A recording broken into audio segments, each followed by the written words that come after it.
विधानसभा चुनाव को लेकर सभी पार्टियां पूरी तरह सक्रिय हो चुकी है। जहां कांग्रेस सरकार अपने विकास कार्यों को लेकर जनता के बीच जा रही है, वहीं भाजपा भ्रष्टाचार और पीएम मोदी के चेहरे पर चुनाव लड़ने की तैयारी कर रही है। ऐसे में भाजपा की क्या रणनीति है, इस पर आज हम खास बातचीत करने जा रहे हैं भाजपा के अल्पसंख्यक मोर्चा के राष्ट्रीय उपाध्यक्ष मिस्टर हुसैन खान से। सर से जानते हैं किस तरह की रणनीति है। जहां कांग्रेस विकास के कार्यों की बात कर रही है, वहां भाजपा चुनाव को लेके भाजपा चुनाव को लेके किस तरह की रणनीति बना रहे हैं, आइए जानते हैं। सर, क्या रणनीति है? देखें, आपने अभी कहा कि कांग्रेस विकास कार्यों के साथ क्षेत्र में जा रही है लोगों से वोट मांगने के लिए। ये केवल और केवल दिखावटी विकास कार्यों की बात करते हैं। हकीकत अगर आप क्षेत्र में जाएंगे, धरातल पर जाएंगे, तो विकास कार्यों के नाम से 00 है राजस्थान। आज राजस्थान के कोने कोने में आप जाइए, सभी जगह रोड टूटे पड़े हुए हैं, लोग पानी के लिए त्राही त्राही कर रहे हैं, लोगों को चिकित्सा की सुविधा पूरी नहीं मिल रही है। अब ये कहते हैं चिरंजीवी। अरे भाई, जो केंद्र सरकार ने जो अब 5 लाख रुपए जो आपको दिए थे, उसी का नाम आपने चिरंजीवी रख दिया। आप क्या बात करते हो? आप कह रहे हो 25 लाख रुपए। आप आंकड़े तो दिखा दीजिए कि 25 लाख रुपए के कितने इलाज करा दिए आपने। अगर आप पूरे राजस्थान में घूमेंगे तो 25 लाख रुपए का कोई 1-2 भी इलाज वाला नहीं मिलेगा। और अगर किसी हॉस्पिटल में अगर जाएंगे कि 5 लाख का इलाज करवाना है, तो वो आपको किस तरीके से टालम टोली करके वहां से पार करके किसी अन्य हॉस्पिटल में भेज देना। ये तो आप जब क्षेत्र में जाएंगे तो आपको पता चलेगा। और आप कहते हो कि आपने विकास कार्य किया, आपने लोगों को भड़कलाया। आपने कहा किसानों के हम ऋण माफ़ कर देंगे। किसान त्राही त्राही करते घूम रहे हैं। प्रधानमंत्री नरेंद्र मोदी जी ने किसान निधि के नाम से 6,000 रुपये साल का सभी किसानों को देने की घोषणा जब की, तो आपने तो राजस्थान के किसानों की लिस्ट तक दिल्ली नहीं भेजी। और जब केंद्र सरकार के हमारे मंत्रीगण आपके पीछे पड़े, उन्होंने बार बार बयानबाजी की, जब जाकर के आपने कुछ लिस्टें बना करके केंद्र में भेजी और उन किसानों को रिलीफ देते हुए 6,000 रुपया साल का आना प्रारंभ हुआ। अब आपने कहा कि हम युवाओं को रोजगार दे देंगे। युवा तो सड़कों पर त्राई त्राई करता हुआ घूम रहा है। बेरोजगारी के नाम से त्राई त्राई करता ही नहीं घूम रहा है। कितने बेरोजगारों ने तो आत्महत्या की है। और आप कहते हो कि उनको हम बेरोजगार भत्ता देंगे और उनको रोजगार देंगे। ना तो आपने रोजगार दिया, ना रोजगार भत्ता दिया, ना आपने किसानों की ऋण माफ किए, और ना ही आपने किसी अन्य क्षेत्र में पर जाएंगे तो कोई भी विकास का कार्य नहीं किया। जब कोरोना काल में लोगों के रोजगार चले गए थे, लोगों के पास में खाने के लिए अनाज नहीं था। अगर आप बाजार में कुछ राशन पानी खरीदने के अलावा अन्य कोई वस्तु खरीदने चाहेंगे तो वहां तो किसी नाम से किसी चीज के पास पैसे नहीं थे। तो प्रधानमंत्री जी ने भारत के गरीबों को बिना किसी पैसे दिए हुए जनधन खाते खोलने के लिए प्रेरित किया और 50 करोड़ जनधन खाते भारत में खुले। और उन मुसीबत काल में सबके खातों में पैसे भी केंद्र सरकार से आए। और प्रधानमंत्री गरीब कल्याण योजना के अंदर में 5 किलो अनाज प्रति माह 80 करोड़ लोगों को भारतवर्ष में अनाज मिला। और राजस्थान के अंदर में करीब 4.5 करोड़ लोग इससे लाभान्वित हुए। प्रधानमंत्री नरेंद्र योगी हैं जिन्होंने राजस्थान की जनता के लिए सोचा और हर क्षेत्र में काम करके और जनता को रिलीफ दे करके और उनको संबल दिया। सर, देखा जा रहा है कि मोदी जी राजस्थान के कंटिन्यू दौरे कर रहे हैं। ऐसे में वरिष्ठ नेता जो कि है वो भी कंटिन्यू दौरे कर रहे हैं। इस पर सीएम का कहना है कि क्या केंद्र सरकार के पास कोई काम नहीं है? देखें, प्रधानमंत्री नरेंद्र मोदी जी अगर वो दौरे कर रहे हैं राजस्थान के, अगर राज्यपाल साहब अगर राजस्थान में आते हैं तो आप किस तरीके की बयानबाजी करते हैं? अरे राज्यपाल, उपराष्ट्रपति और राष्ट्रपति ये संवैधानिक पद होते हैं। और आप जब वो यहाँ आते हैं राजस्थान में तो किस तरीके की बयानबाजी करते हैं? क्या ये संवैधानिक आपको इस तरीके की बातों का ध्यान नहीं है कि किस तरीके से संवैधानिक पदों पर जो लोग अभी है आसीन, उनके किस तरीके से बात करनी चाहिए? आप मुख्यमंत्री हैं, आप क्या बात करते हैं? आपको ये बात पता नहीं है तो आपकी जनता के अंदर में क्या मैसेज देना चाहते हो आप? ये एक साधारण जनता के लोग हैं, वो क्या सोचेंगे आपके बारे में। प्रधानमंत्री नरेंद्र मोदी राजस्थान में आ रहे हैं ना, तो वो ये बताने के लिए आ रहे हैं कि मुसीबत की घड़ी में ना माननीय प्रधानमंत्री मोदी जी ने 300 योजनाएं पूरे भारतवर्ष में क्रियान्वित की। और इन 300 योजनाओं की जब बात करेंगे हम, तो अगर आप चले जाइए ना, आप देखें लोगों के पास घर नहीं था, 4 करोड़ घर लोगों को आवंटित किए गए, एक बड़ी संख्या में गरीब लोगों को घर मिला, उनको लोन भी मिला और उसमें सब्सिडी भी मिली। आप जब जाएंगे कि लोग, अब जब हम पहले दिल्ली जाया करते थे तो आप देखते थे कि दिल्ली में जब आप एंट्री करते थे तो आपको मुंह के ऊपर में कपड़ा लगाना पड़ता था। आज भारतवर्ष के अंदर में 12 करोड़ शौचालय बना करके प्रधानमंत्री नरेंद्र मोदी जी ने देश के अंदर में खुले में शौच मुक्त इस देश को बना दिया, स्वच्छ बना दिया इस देश को। और जब आप बात करेंगे कि महिलाएं, हमारी बहनें, जब वो धुएं में खाना बनाती थी और जब वो बीमार होकर के वो हॉस्पिटल जाया करती थी, आज देखो ना 10 करोड़ गैस कनेक्शन दे करके बिना किसी चार्ज के हमारी बहनों को संबल दिया। और आज जब वो घर पर खाना बनाती है तो वो ऐसा फील करती है कि एक उच्च परिवार का व्यक्ति जो गैस पर खाना बनाता था, आज वो एक गरीब महिला भी अपने आप को उच्च स्तर की फील करती है कि एक उच्च परिवार की महिला कि जैसे ही मैं गरीब परिवार की महिला होते हुए भी खाना बना रही हूं। तो ये संबल माननीय प्रधानमंत्री नरेंद्र मोदी ने दिया।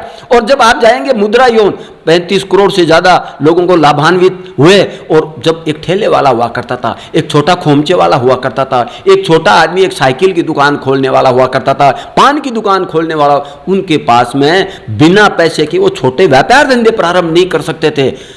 प्रधानमंत्री नरेंद्र मोदी ने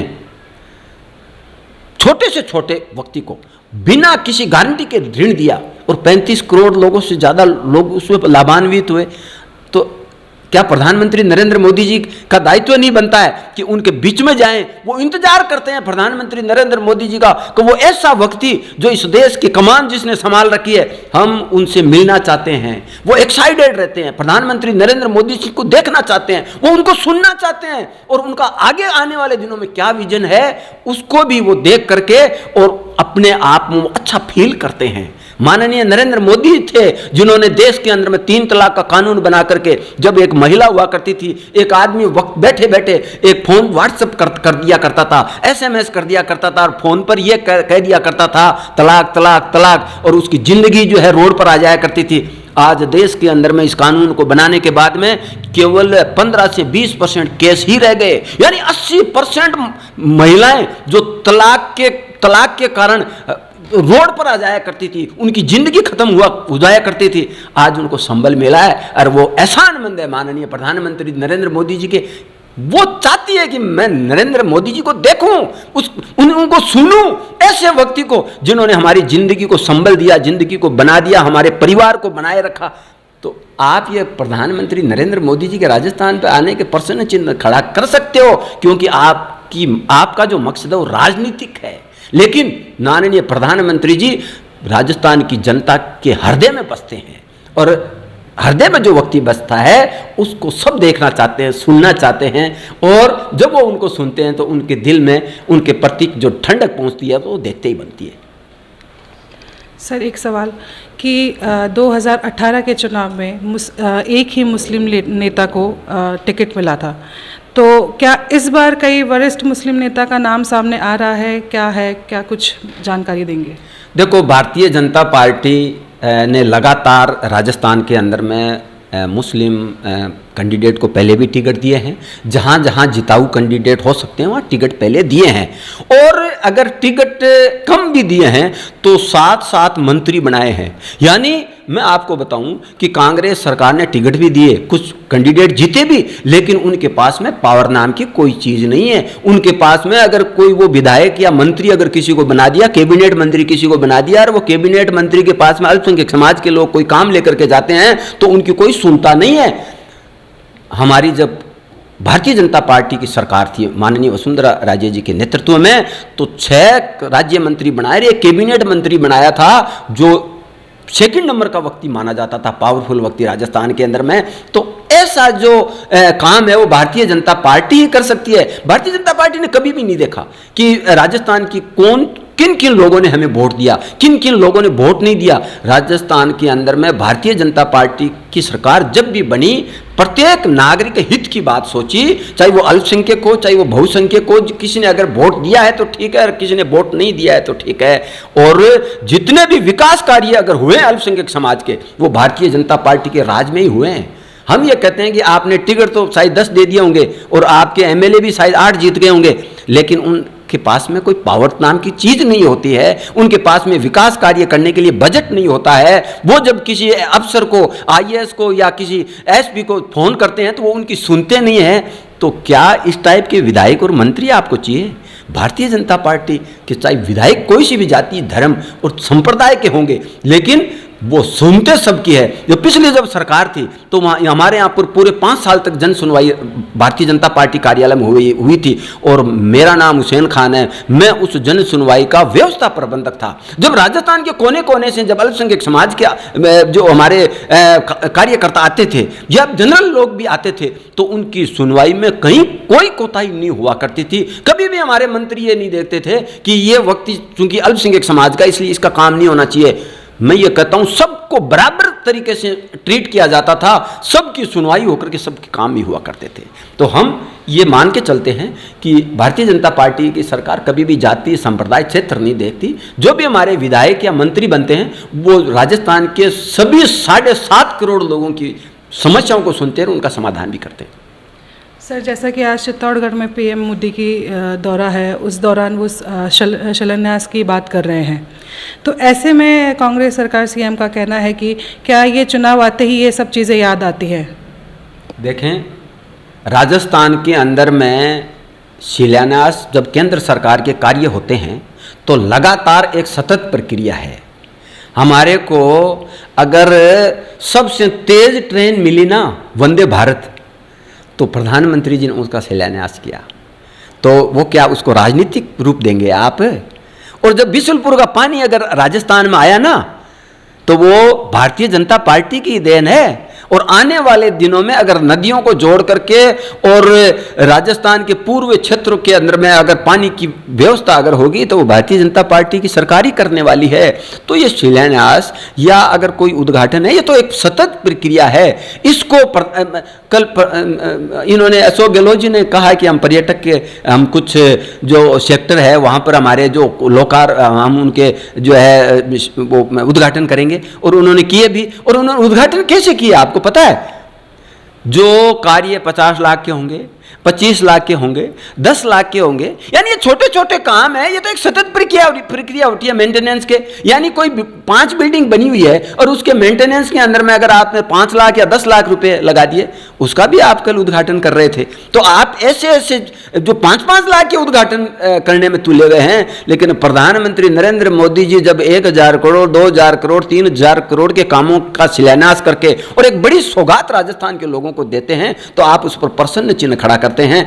अगर वो काम करेंगे तो आप कहोगे कि ये चुनाव के टाइम में क्यों हो रहा है। अगर आप अगर कोई काम नहीं कर पाते हो, अगर आपके हाथ में अगर कोई विकास कार्य नहीं होता है, उसका भी आप इल्जाम केंद्र सरकार पे मढ़ने का प्रयास करते हो, ऐसा नहीं चलेगा। राजस्थान की जनता सब समझती है कि कौन विकासशील व्यक्ति है और कौन केवल थोती बातें करने वाला व्यक्ति है। सर, एक आखिरी सवाल कि भ्रष्टाचार मिटाने और महिला सुरक्षा को लेकर क्या रणनीति है भाजपा की, क्या तैयारियां हैं, कुछ बताएं। देखें, जब से 2014 से माननीय प्रधानमंत्री जी ने देश की कमान संभाली है, आपने एक भी केस ऐसा नहीं सुना होगा कि प्रधानमंत्री जी या उनके किसी मंत्री ने या किसी सांसद ने कहीं भ्रष्टाचार किया होगा। यानी 2014 के बाद में अभी 2023 चल रहा है, अब आप देख लीजिए। यानी इतना लंबा पीरियड जाने के बाद भी माननीय नरेंद्र मोदी जी के नेतृत्व में ना तो केंद्र सरकार में और ना ही राज्य में कहीं भी आपको भ्रष्टाचार का कोई केस नजर नहीं आया होगा। लेकिन जब आप राजस्थान में देखेंगे तो राजस्थान में तो इनके अपने विधायक और मंत्री ही एक दूसरे के ऊपर में भ्रष्टाचार के आरोप लगा रहे हैं, और लाल डायरी जैसी वस्तु भी पकड़ी जा रही है, जिसको छुपाने के लिए इन्होंने कौन कौन से हथकंडे किए हैं कि वो लाल डायरी निकल ना जाए। नहीं तो हमारा भ्रष्टाचार का जो जिन बाहर निकलेगा और राजस्थान की जनता को पता चलेगा और हम कटघरे में खड़े हो जाएंगे इसलिए भ्रष्टाचार की तो अब बात ही मत करो। राजस्थान के अंदर में तो सरकारी कार्यालयों में सोने के आइटम और गड्डियां की गड्डियां निकल रही है। ये तो पहले बार इतिहास के अंदर में हुआ है। तो हम ये कहते हैं कि राजस्थान के अंदर में इनके अपने जो नुमाइंदे हैं, जो सरकारी नुमाइंदे हैं, जिनको सरकारी जो है पद दिए गए, बाबूलाल जी जैसे, जिन्होंने अपने पूरे परिवार को रोजगार दे दिया भ्रष्टाचार के रूप में, यानी आप इस टाइप के काम कर रहे हैं, कृत्य कर रहे हैं। आपके नियुक्त लोग लगातार, चाहे तो वो सरकारी किसी नियुक्ति में होंगे या किसी को आपने मंत्री बनाया होगा या आपने किसी को टिकट दे के विधायक बनाया होगा, आए दिन अगर हम आपकी ये बातें करना प्रारंभ करेंगे, इनको वापस रिवाइज करना शुरू करेंगे तो हमें घंटों लग जाएंगे। और जहाँ तक बात है महिला सुरक्षा की, आज राजस्थान के अंदर में महिलाओं की सुरक्षा के नाम से अगर बात करते हैं तो पूरे भारतवर्ष के 36 स्टेट है, उनमें राजस्थान महिलाओं के अत्याचार और महिलाओं के बलात्कार और महिलाओं पर जितने भी आप जो है बात करेंगे, उन सब जितने भी रिकॉर्ड है उन सब में राजस्थान अव्वल है। यानी अगर आप केस देख लें, कितने पुलिस स्टेशन में केस दर्ज हुए, उनमें राजस्थान अव्वल है। आप किसी भी क्षेत्र में जाइए, जितने भी अत्याचार भारत के अंदर में हुआ है तो राजस्थान ने उसका रिकॉर्ड तोड़ा है। और जब आप भारतीय जनता पार्टी की राजस्थान में सरकार थी तो महिलाओं पर अत्याचार करने से पहले कोई सोचता था, और अब तो गली गली मोहल्ले मोहल्ले में एक महिला सोने की चेन भी पहन करके रास्ते से गुजरने से पहले सोचती है कि मैं वापस घर में सेफ जाऊंगी कि नहीं जाऊंगी। आजकल तो हमारी बहनों ने डुप्लीकेट जो 10 रुपये 20 रुपये वाली चेन पहनना प्रारंभ किया है कि मैं अगर असली पहन गई तो मेरी जिंदगी खतरे में पड़ जाएगी। तो आपने इस टाइप का नेचर और इस टाइप की सोच पैदा राजस्थान में की है, और ये सोच इसलिए हुई है कि जो अत्याचार चेन इसके चाहे तोड़ने का मामला हो, चाहे तो वो बलात्कार का हो, चाहे तो महिलाओं को जलाने का हो, चाहे तो किसी बलात्कार तलाक का हो, यानी हर क्षेत्र के अंदर में उन पर अत्याचार हुआ है।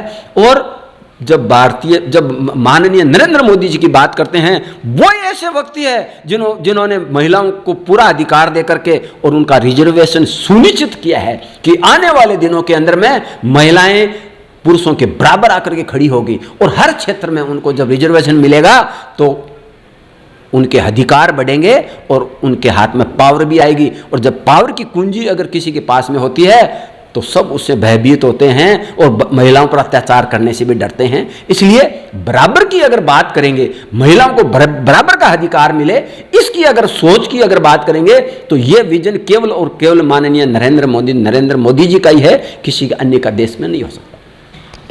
तो ये थे हमारे साथ भाजपा अल्पसंख्यक मोर्चा के राष्ट्रीय उपाध्यक्ष हुसैन खान जी, जिनसे हमने भाजपा की रणनीति को जाना, चुनावी रणनीति को जाना। अब ऐसे में देखना यह है कि चुनावी नतीजों में तराजू का पलड़ा किस ओर झुकता है।